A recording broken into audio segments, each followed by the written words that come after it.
Assalamualaikum warahmatullahi wabarakatuh. Hai semuanya, perkenalkan saya Selvira Destina Ajeng Mentari. Hari ini saya akan membahas salah satu rukun iman yang sangat penting, yaitu iman kepada kitab-kitab Allah Subhanahu wa Ta'ala. Kitab-kitab ini bukan sekedar bacaan, tetapi pedoman hidup yang mengantarkan manusia menuju jalan yang benar. Setelah mempelajari materi ini, kalian diharapkan mampu.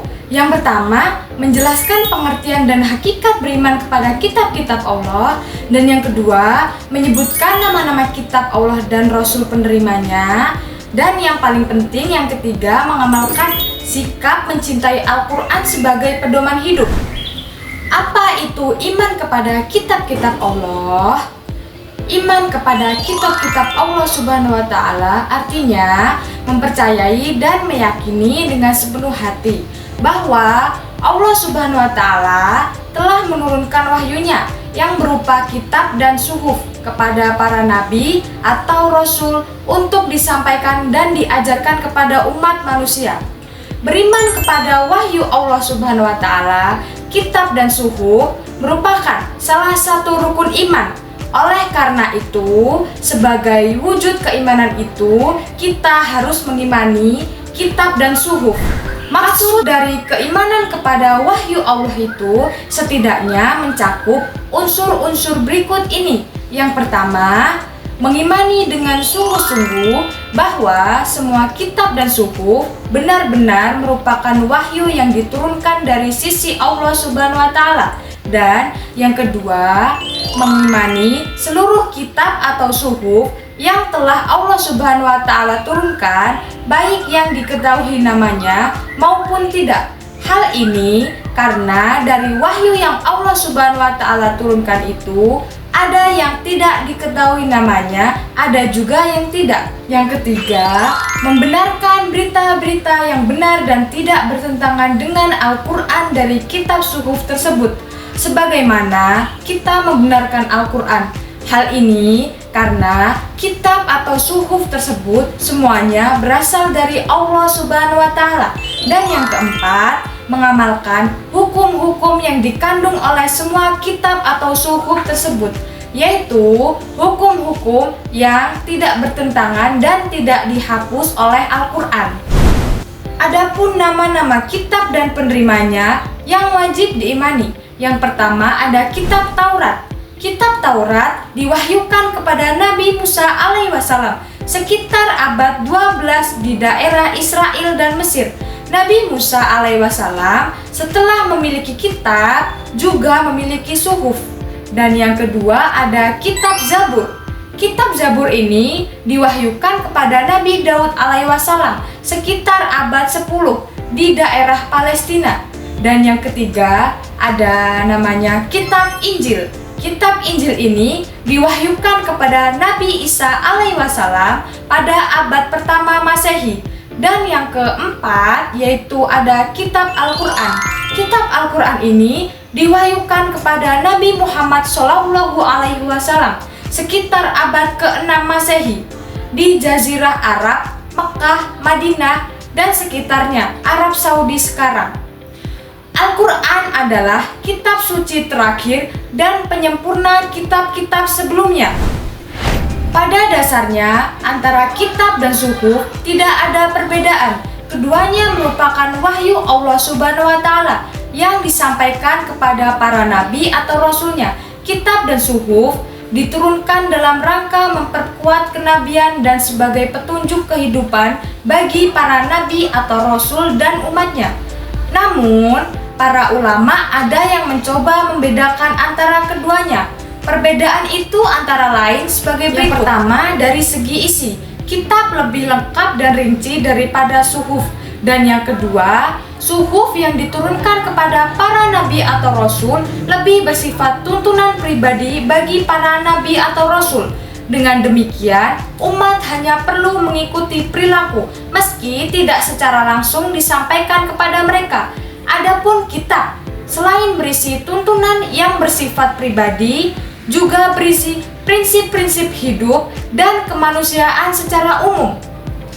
Oleh karena itu, kitab sangat perlu dan harus disampaikan kepada umat. Dan yang ketiga, dari segi pengumpulan, kitab dikumpulkan dalam satu kitab utuh, sedangkan suhuf hanya berupa lembaran-lembaran wahyu. Secara umum, kitab para nabi isinya sama, yaitu ajaran tentang kebaikan. Pokok ajaran yang dikandung oleh semua kitab suci adalah ajaran tentang tauhid, mengesahkan Allah. Adapun yang membedakan di antaranya, kitab-kitab tersebut dalam rincian ajarannya saja. Kandungan kitab para nabi. Kitab yang pertama adalah kitab Zabur. Kitab Zabur berisi nyanyian, pujian, zikir, doa, nasihat, dan hikmah. Kitab ini tidak memuat hukum syariat secara rinci karena Nabi Daud diperintahkan mengikuti syariat Nabi Musa. Dan yang kedua ada kitab Taurat. Kitab Taurat memuat 10 perintah utama seperti perintah mengesahkan Allah, menghormati orang tua, larangan membunuh, berzina, dan mencuri. Kitab ini juga berisi petunjuk dan pembeda antara yang benar dan salah. Ketiga adalah kitab Injil. Injil mengajarkan tauhid, membenarkan Taurat dan Zabur, serta menghapus beberapa hukum Taurat yang sudah tidak sesuai.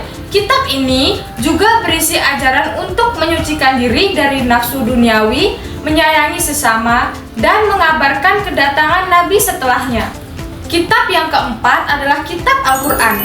Al-Quran merupakan kitab penyempurna yang berisi ajaran lengkap mengenai akidah, ibadah, akhlak, muamalah, kisah-kisah, janji, dan ancaman, serta ilmu pengetahuan. Al-Quran menghapus dan menggantikan semua hukum yang terdapat pada kitab sebelumnya. Secara garis besar, Al-Quran berisi beberapa ajaran pokok akidah atau pokok-pokok keimanan, hukum atau aturan mengenai ibadah dan kemasyarakatan, kisah para nabi dan orang-orang salih. Hal tersebut mengajarkan banyak hal kepada kita, yakni bahwa kasih sayang Allah sangat luas. Hal tersebut salah satunya adalah dengan mengutus para nabi yang membawa suhuf atau kitab petunjuk bagi manusia. Dengan diutusnya para nabi atau rasul dan kitab suhuf, manusia menjadi tahu bagaimana cara menjalani hidup, cara beribadah, dan mengapa manusia harus beribadah. Setiap kaum memiliki rasul dan kitab tersendiri, kecuali Nabi Muhammad SAW. Jika nabi-nabi dan kitab terdahulu hanya dikhususkan kepada umat kelompok manusia tertentu, Nabi Muhammad SAW dan Al-Quran diperuntukkan bagi seluruh umat manusia. Dengan mengetahui ajaran-ajaran kitab suhuf umat terdahulu, kita menjadi sadar bahwa pada dahulunya mereka adalah umat yang beriman. Namun, karena beberapa hal, mereka menyelewengkan ajaran-ajaran tersebut. Oleh karena itu, kita dapat mawas diri agar tidak berbuat yang sama seperti kaum terdahulu itu. Sebagai orang yang mengimani kitab-kitab terdahulu, kita harus senantiasa bersikap toleran terhadap mereka yang masih meyakini ajaran-ajarannya, menghormati dan tidak merendahkan ajaran mereka. Meskipun kita tahu sumber kitab-kitab mereka telah banyak penyelewengan, kita hanya harus meyakini bahwa terhadap mereka pernah diturunkan wahyu yang berasal dari Allah Subhanahu wa Ta'ala. Dalam kitab-kitab mereka masih terdapat ajaran-ajaran yang berasal dari Allah Subhanahu wa Ta'ala. Namun, sebagai seorang muslim, kita harus tetap yakin bahwa Al-Quran adalah kitab penyempurna bagi kitab-kitab sebelumnya.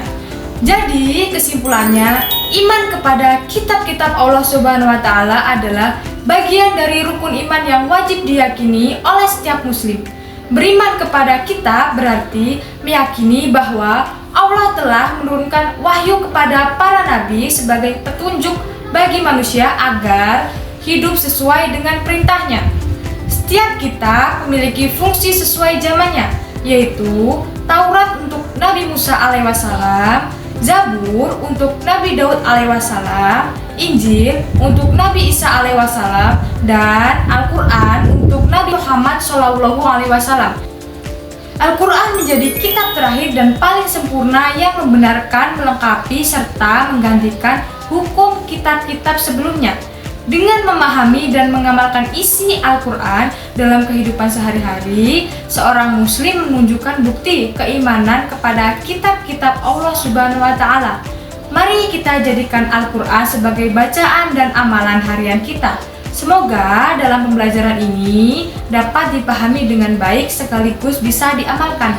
Terima kasih atas perhatiannya dan sampai jumpa di lain kesempatan.